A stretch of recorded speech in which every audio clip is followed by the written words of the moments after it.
इस समय जहां पूरी दुनिया हॉर्मुज स्ट्रेट में फंसी है, तो इसी बीच भारत की नौसेना ने सुंडा स्ट्रेट में ऐसा धमाका किया जहां चीन से लेकर इंडोनेशिया तक के होश उड़ गए। वैसे यहाँ पर आपको बता दे, पिछले कुछ महीनों से हॉर्मुज स्ट्रेट युद्ध का मैदान बना है, किंतु पूरे एशिया में ऐसे 50 से ज्यादा मैरीटाइम स्ट्रेट मौजूद हैं। लेकिन इसमें से लगभग 15 स्ट्रेट ऐसे हैं जो अंतर्राष्ट्रीय व्यापारिक स्ट्रेट में गिने जाते हैं। यानी ऐसे स्ट्रेट चाहे किसी भी देश के समुद्री सीमा में आते हों, किंतु समुद्री व्यापारिक जहाजों के आने जाने की छूट है, ताकि दुनिया के किसी भी हिस्से में व्यापार का आवागमन बना रहे। क्योंकि अगर सभी देशों ने अपने समुद्री स्ट्रेट को ब्लॉक किया तो दुनिया भर का व्यापार ठप हो सकता है।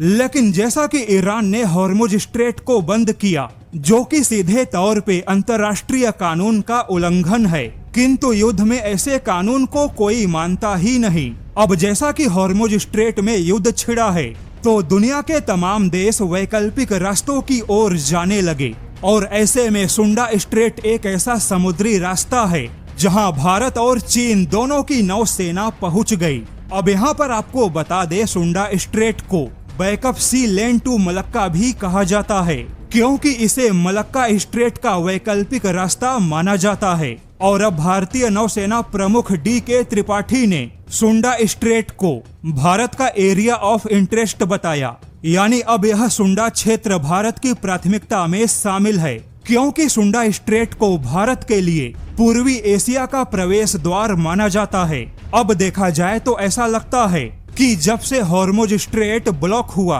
तब से भारत और चीन जैसे देश अपने अगल बगल के बाकी स्ट्रेट पर काफी सक्रिय हो गए। और आपको जानकर आश्चर्य होगा कि भारतीय नौसेना प्रमुख ने जिस सुंडा स्ट्रेट के बारे में बताया, वह ना तो भारत में है और ना ही चीन में, बल्कि वह इंडोनेशिया के जावा और सुमात्रा के बीच स्थित है। यानी सुंडा स्ट्रेट है इंडोनेशिया में, लेकिन सक्रियता भारत और चीन ने बढ़ा दी, क्योंकि भारत और चीन दोनों को ही मालूम है कि अगर कभी मलक्का स्ट्रेट बंद हुआ या फिर वहां पर कभी कोई समस्या उत्पन्न हुई, तो मलक्का का विकल्प केवल सुंडा स्ट्रेट होगा। ऐसे में भारतीय नौसेना प्रमुख ने स्पष्ट किया कि सुंडा स्ट्रेट न केवल भारत की प्राथमिकता है, बल्कि भारत अपने बाकी सहयोगियों के साथ मिलकर इस पर काम भी कर रहा है। वहीं भारत ने सुंडा स्ट्रेट के अलावा लोम्बोक स्ट्रेट जैसे रास्तों पर भी अपनी निगरानी बढ़ा दी। हालांकि हांगकांग की media south China morning post ने दावा किया है कि भारत अपने निगरानी संसाधनों से किसी शैडो जैसे बनकर चीन के जहाजों का पीछा कर रहा है।